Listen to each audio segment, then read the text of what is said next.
Bonsoir à toutes et à tous, ravi de vous retrouver sur 8 Mont-Blanc, il est 18 h. Bienvenue dans cette édition du journal de la rédaction. Nous sommes le vendredi 17 septembre 2021. Au sommaire ce soir. C'est l'événement culturel du week-end de la nouvelle saison de Bonlieu. Scène nationale démarre sur les chapeaux de roue avec le grand retour de Philippe Decoufflé et son nouveau spectacle intitulé Shazam. Nous retrouverons Lucas Ruche en direct du Paquet qui nous attend en compagnie de Salvador Garcia, le directeur de Bonlieu, pour en parler. Et puis direction XNV dans le Chablais pour découvrir les ailes anciennes de Haute-Savoie qui œuvrent depuis 1992 pour la sauvegarde du patrimoine aéronautique français. Cette association de passionnés d'aviation ouvrira ses portes ce week-end pour la 38e édition des Journées du patrimoine. Et pour débuter ce journal, on prend tout de suite la direction du Paquet à Annecy où doit nous attendre Lucas Ruche et Salvador Garcia, le directeur de Bonlieu Scène Nationale. Ce week-end marque le retour à Annecy de Philippe Decoufflé qui présentera son nouveau spectacle intitulé Shazam pour l'ouverture de la saison culturelle. Et ce vendredi soir, une grande animation est prévue sur le Paquet. Lucas, c'est à toi. Et oui Seb, bonjour à tous. On est en direct des pelouses du Paquet pour annoncer le lancement de la saison 2021-2022 de Bonlieu Scène Nationale. Et ça commence, on peut dire, en fanfare. Je suis avec le directeur de Bonlieu Scène Nationale. Bonjour Salvatore Garcia. Bonjour. Est-ce que, première question, vous pouvez nous expliquer qu'est-ce que les Annéciens vont voir d'ici quelques minutes derrière nous? Alors en fait, tout ça est parti d'une conversation entre Philippe Decoufflé et puis moi et l'équipe de Bonlieu. On s'est dit qu'on voulait fêter un peu joyeusement le début de saison parce que, bon, comme vous l'avez remarqué, c'est pas très joyeux tous les jours quand même. Et donc du coup, on se disait que nous, on pouvait peut-être apporter ça aux gens. Et on a décidé ensemble de faire une variation de Shazam gratuitement pour tout le monde sur une scène qu'on vient installer là, que vous voyez derrière nous, sur le Paquet.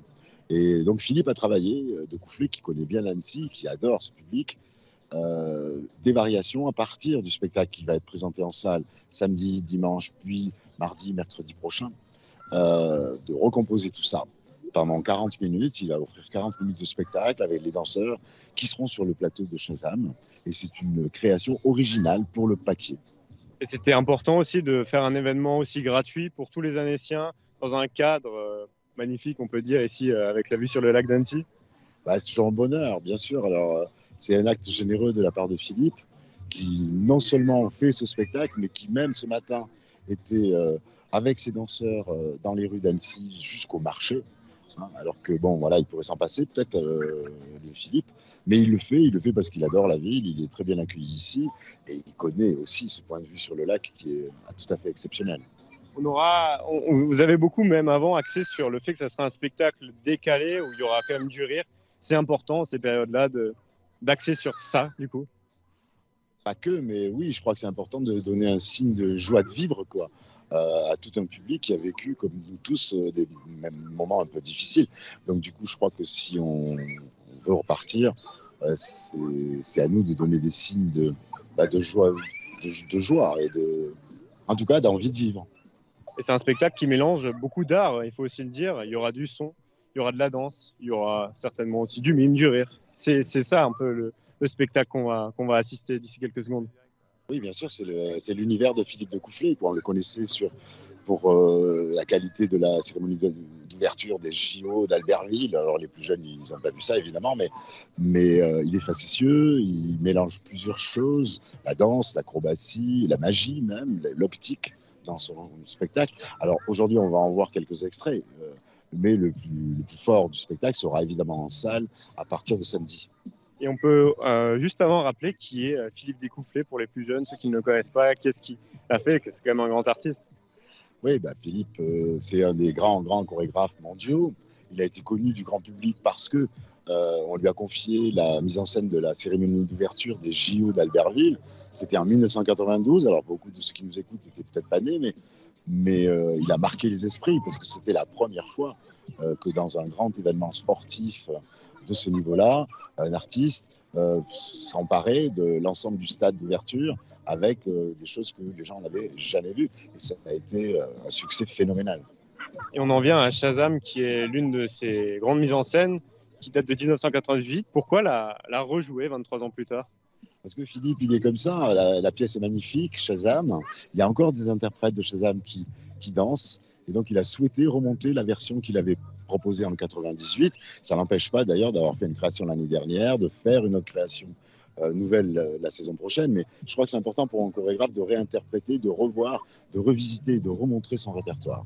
Et le spectacle mettra en avant un peu les. Pardon, le spectacle mettra aussi un peu en avant les années folles. C'est aussi un hommage à Méliès, au film des années 20. C'est ces années-là qui vont aussi être mises à l'honneur.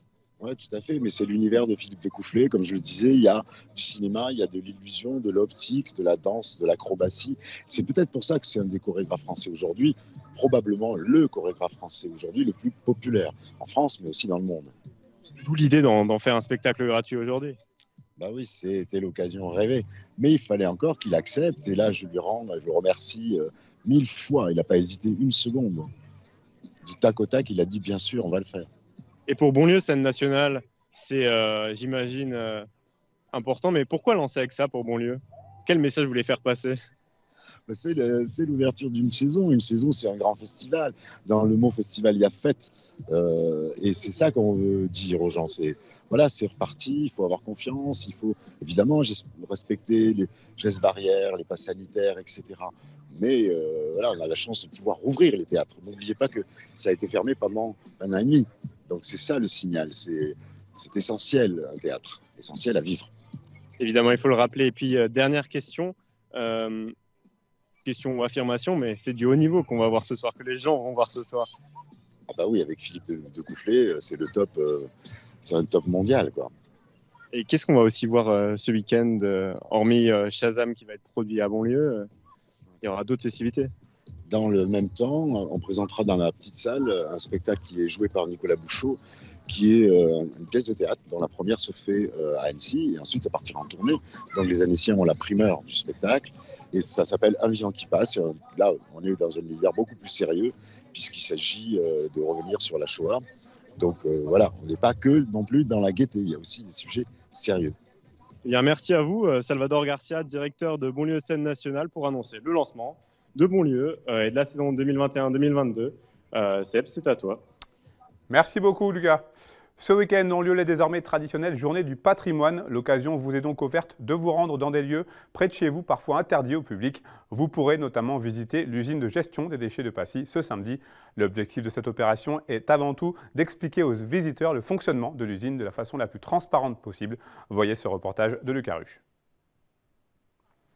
Lors des journées du patrimoine, on trouve des lieux plus étonnants que d'autres.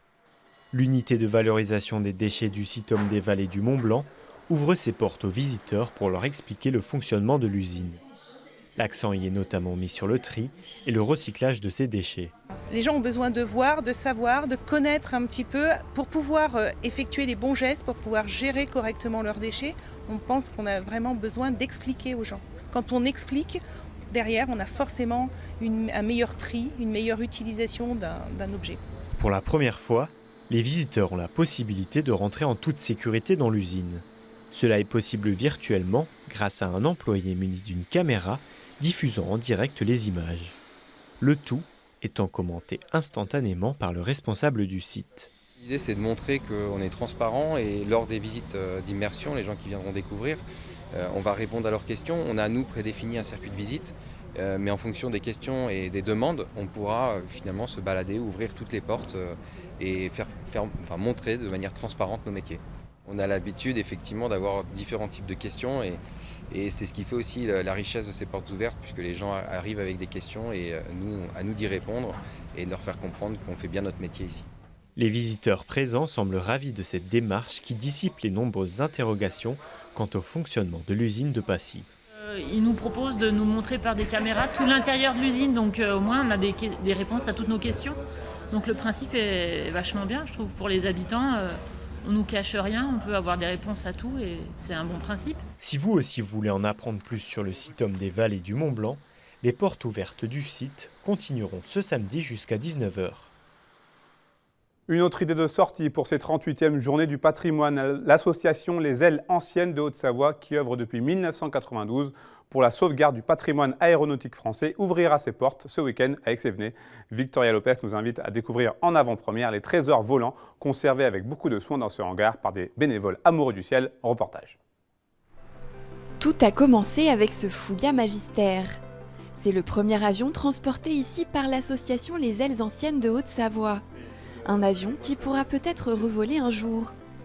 Rénover et conserver ces pans du patrimoine aéronautique français, c'est tout l'objectif de ces passionnés. Nous avons des anciennes personnes de l'armée de l'air, des mécanos, des pilotes civils aussi, un ingénieur aéronautique, et puis des gens qui viennent d'horizons divers, comme moi par exemple, mais tous passionnés. Près du Fouga Magister, un Mystère 4, récupéré dans un état pitoyable, et un Mirage F1 prêté par l'armée de l'air. Des sociétés aériennes ou encore des écoles et même des particuliers cèdent ces précieuses pièces, comme ces réacteurs, à l'association. Si bien que dans les 450 mètres carrés de hangar, elle commence à se sentir à l'étroit. Actuellement, déjà, nous sommes la seule association qui restaure des avions en Haute-Savoie. Et nous aimerions pouvoir monter un musée aéronautique régional. Et nous essayons de trouver des locaux, des personnes qui puissent nous aider, des terrains. Le clou de la collection, c'est ce Mirage F1, le chouchou de Steve. Il s'agit d'un Dassault, un Mirage F1 CT, qui était dans son dernier escadron, le Normandie-Niemen. Et nous l'avons récupéré. L'armée de l'air nous en a fait don et on l'a récupéré à Châteaudun, sa dernière demeure. Il nous a été attribué et nous l'avons démonté, mis sur camion et rapatrié ici. Et ensuite, nous l'avons remonté et puis on le bichonne. Steve a rejoint les Ailes Anciennes avec son père il y a 2 ans. Il a depuis passé son BIA, son brevet d'initiation aéronautique, un diplôme qui valide un niveau de culture scientifique et technique dans les domaines de l'aéronautique et du spatial, dont les cours de préparation sont dispensés ici par l'association. C'est un peu un rêve qui n'a pas pu se concrétiser de base, parce que pilote, c'est quand même des contraintes niveau visuel et niveau santé. Que là, du coup, on peut les voir voler de temps en temps dans notre région, quand même assez souvent. Et là, du coup, dans l'association, là, on est assis dans un avion de chasse. C'est des souvenirs. Après, on entend parler aussi des anciens pilotes, du coup, qui ont pu voler dessus, et des mécanos. C'est toute une histoire. C'est intéressant. Une histoire qui fera sans nul doute briller les yeux des visiteurs attendus ce week-end dans ce hangar à l'occasion des Journées du patrimoine. Et l'association vous accueillera donc dans le cadre de ces Journées du patrimoine 2021 de 9h à 19h ce samedi 18 et ce dimanche 19 septembre. Direction le Pays de Gex à présent, le festival biennal Confrontation Photo fête cette année ses 10 ans et à l'occasion de cette 6e édition qui dure tout le week-end, en plus de très nombreux invités venant de toute la France, un invité d'honneur en la personne de Jean-Marie Perrier, le célèbre photographe des stars de l'époque yéyé. Ces rencontres photographiques sont aujourd'hui le festival le plus important de la région Auvergne-Rhône-Alpes consacré à la création photographique. Jean-Paul Crespi s'est rendu à la halle Pertande à Gex alors que les photographes soignaient chacun leur scénographie. Reportage. Cette 6e édition des Confrontations Photos signe également son 10e anniversaire. Retardée d'1 an pour raison de pandémie, cette édition revendique toujours une identité éclectique. Et plus qu'une confrontation de regards, le festival organise une véritable rencontre d'univers photographiques, regroupant en un même lieu 13 grands noms de la photographie et 13 photographes lauréats de l'appel à exposer. Cet événement s'orchestre cette année autour d'un invité d'honneur, Jean-Marie Perrier, entraînant avec lui toute une époque, celle des stars yéyé. Ce qui nous plaît aussi dans cette exposition Jean-Marie Perrier, c'est de montrer qu'il ne suffit pas d'avoir Johnny Hallyday ou Sylvie Vartan devant soi pour réussir une bonne photo. Jean-Marie Perrier, qu'on le veuille ou non, est un photographe de grand talent, qui sait jouer de la lumière merveilleusement, qui sait absolument mettre en scène les gens et faire des portraits magnifiques. Et c'est sûrement pas parce que ces sujets sont des stars que ça en fait un bon photographe. Jean-Marie Perrier est un photographe talentueux, qu'on le veuille ou non. Mais il faut retenir de cet homme qu'il a un talent éclectique. Il est cinéaste, il est publicitaire, il est photographe. Et puis il a une plume magnifique, Jean-Marie Perrier. Autre lieu de rencontre, la session hors les murs. Au château des Colonies, le photographe Stéphane Mahé nous invite à découvrir son univers onirique et cinématographique dans une quête d'un ailleurs improbable. Nous essayons de construire l'exposition dans la grande halle Pertan en essayant que les différents espaces se répondent les uns aux autres. Donc pas de thématique, mais un ensemble qui présentera une déambulation agréable pour le public. Et quand le public parle de nous, il explique qu'il se souvient des photographies qu'il a vues. Et je crois que c'est la marque du fabrique du festival, c'est-à-dire accueillir de manière chaleureuse les photographes, confortables, et puis préparer des expositions dont le public va se souvenir, c'est-à-dire en jouant sur les scénographies. Et ça, c'est des choses qui ont évolué, mais qui sont vraiment devenues notre image maintenant. La 6e édition des confrontations photo est à découvrir avec enthousiasme, tant les thématiques et les esthétiques photographiques proposées sont riches et variées, révélant ainsi une créativité abondante et séduisante du monde de la photographie contemporaine. On reste dans le territoire transfrontalier avec mes deux invités du soir. Je suis en liaison vidéo avec Philippe Dannecker et Sabrina Cohen-Dumani. Bonsoir. Bonjour. Bonsoir. Merci de nous consacrer quelques minutes. Vous êtes respectivement directeur général d'Arch Park et directrice de la Fondation Nomads. Ce vendredi avait lieu à Archamps la 2e édition des rencontres 100% mobilité Grand Genève navette autonome. On va commencer avec vous, peut-être madame. En quoi cela a-t-il consisté très précisément ? Très précisément, ça a été un échange, 4 tables rondes qui ont traité cette année de la mobilité autonome, donc des véhicules autonomes, et nous avons eu des acteurs des deux côtés de la frontière, donc du côté suisse et du côté français, qui ont échangé de manière très approfondie et très riche sur les différents enjeux de l'introduction des véhicules autonomes dans nos territoires. Philippe Dannecker, parlez-nous justement de ces fameuses navettes autonomes. Comment est-ce qu'elles fonctionnent ? Alors, moi, je suis d'abord le directeur d'un site qui a reçu une navette plus spécifiquement qui s'appelle EcoSmile, qui est une navette EasyMile, constructeur français. Du côté suisse, c'est une navette Navia qui était présente. Les navettes autonomes, en fait, ce sont des navettes qui possèdent des capteurs leur permettant de pouvoir se déplacer par rapport à des routes qui sont, on va dire, balisées et qui leur permettent d'apprendre au fur et à mesure et de définir un parcours.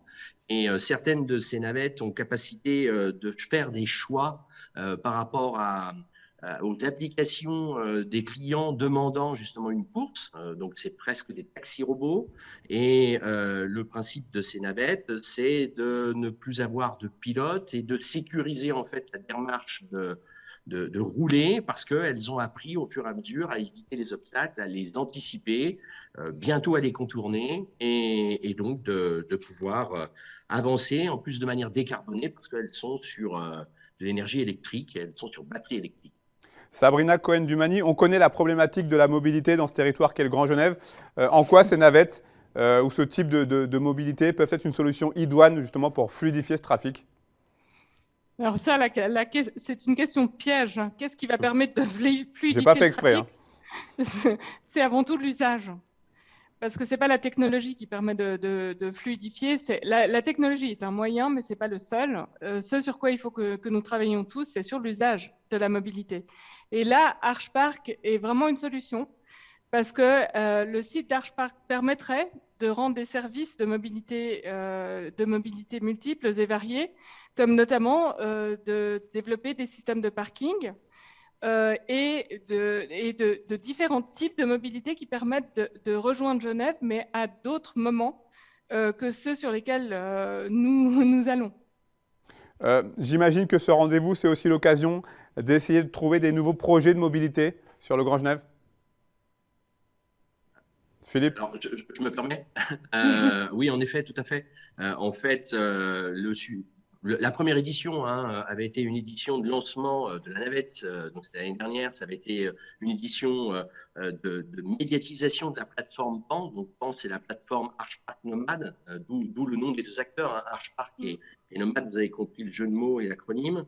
Plateforme Arch Park Nomad, je le répète une fois, et j'arrêterai là. L'idée vraiment, c'est de pouvoir réfléchir Grand Genève dans sa mobilité, et forcément ce sont des rencontres qui ont eu cette année une thématique, mais on a débordé les sujets de la navette en tant que telle, et on a bien réfléchi également à comment il était possible de mieux rouler, ou en tout cas de mieux se déplacer, ou de ne pas se déplacer, ce qui est une autre solution également, disons-le.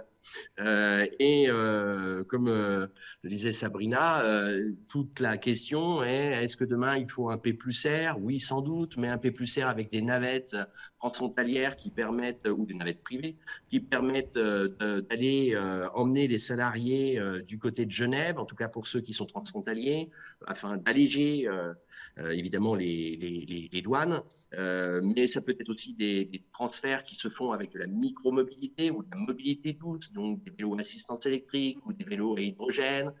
Donc c'est vraiment des discussions et c'est vraiment du travail qu'on est en train de faire. Sauf que ce qui caractérise PAN, c'est que quand il y a un tour de table pour discuter, on est tout de suite dans l'action, on est tout de suite dans le faire.